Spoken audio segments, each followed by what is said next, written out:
What's up guys, how you doing? Welcome to Focus Media, and today I want to talk to you guys about the new firmware update for the Panasonic Gh5. Alright guys, so as we all know, the firmware came out 2 days ago, and it's funny because I had this information probably for the last 3 weeks. I didn't want to say anything because I wasn't too sure of the source that I got it from.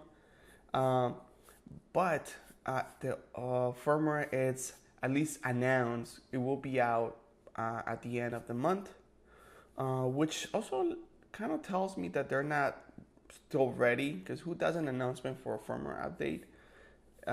They're probably still doing a lot of tweakings, and even some of the footage that you've seen, the test footage you've seen out there, is not the final product.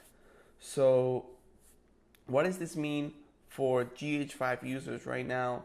Is that you guys are gonna get a super beefy camera. Some of my highlights, the anamorphic 6K, that's incredible. The fact that you can actually squeeze the footage within the monitor, that's pretty awesome. Also, I really like the tethering app.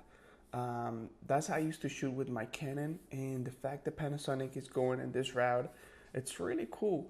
Also, it's going to be through USB, which a lot of people have been asking if you're going to be able to monitor or control the camera through other USB devices. We will see if that's the case, if Panasonic will do will partner up with other companies to make some maybe USB follow focus systems or even USB monitors. So we'll see, but that's a cool, very cool and useful gear, because if you're going to be able to have not just visually but all the controls on a computer screen, that helps a lot, especially if you're shooting solo, if you're doing photography, if you want to monitor and control settings.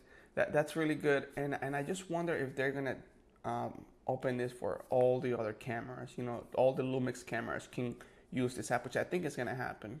Okay, so the autofocus is getting some clever fixes, just quick upgrades. I know I made a video about this before, about Panasonic saying that they're gonna make this amazing autofocus.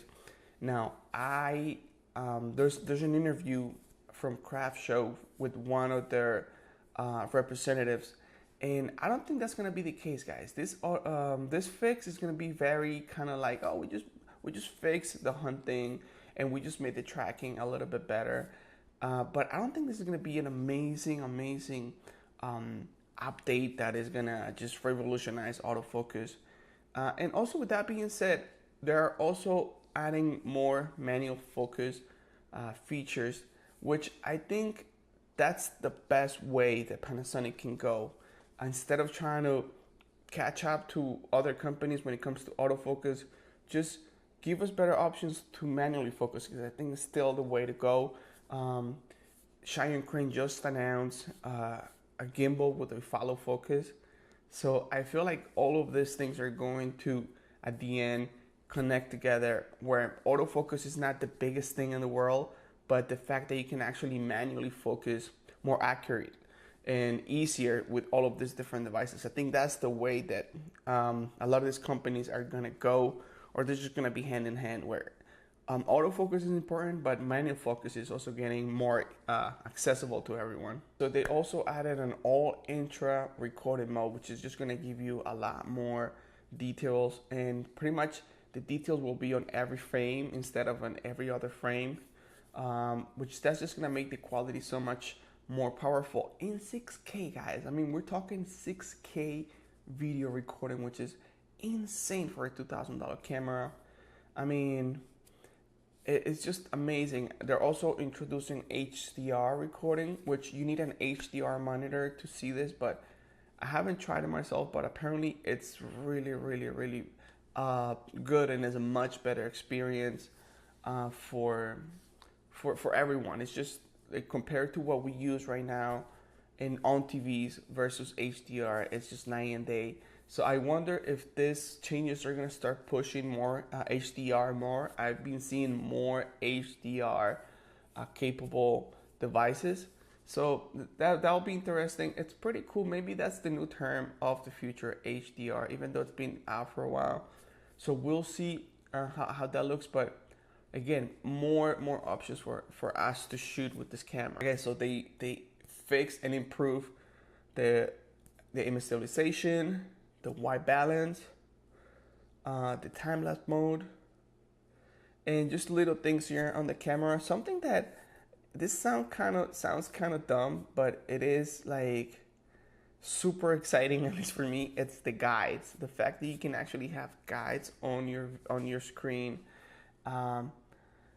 That's pretty amazing, because now you can actually frame for what you're doing. Maybe you're just not doing anamorphic, but you like to kind of fake the anamorphic mode. Now you could do that, or maybe you're shooting on a 1x1 frame for Instagram, for social media, whatever. Now you could do that within the camera.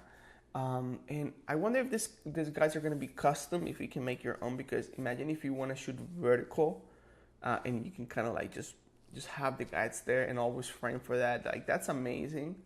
It's a little feature, but I think it's going to come very handy for everyone. There's also a few bugs and quick fixes that they did.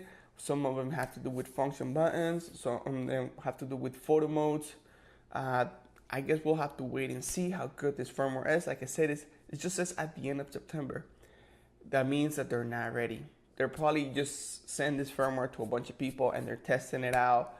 And once those tests and results come back, they probably make a few more adjustments and release it to the world.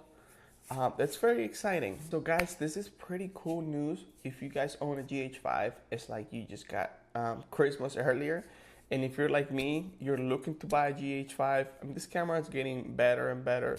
I'm not sure if there's going to be any more updates. I think this is where they kind of like stop, because that's what they promised. Unless there's bugs that they have to fix, I don't see any more updates coming in the future. But who knows? We'll see. This company is just keep improving these cameras, because I guess it's cheaper for them to just make one camera really good, make big announcements like they're doing right now, instead of just selling and making new products. I think it makes more sense for companies like Panasonic. So very exciting. All right, guys, see you in the next video. Thank you for watching. Subscribe if you like this kind of content. I do a lot of camera reviews. Also, I do a lot of filmmaking tutorials, and also just videography overall. So thank you for watching. See you in the next video. Bye-bye.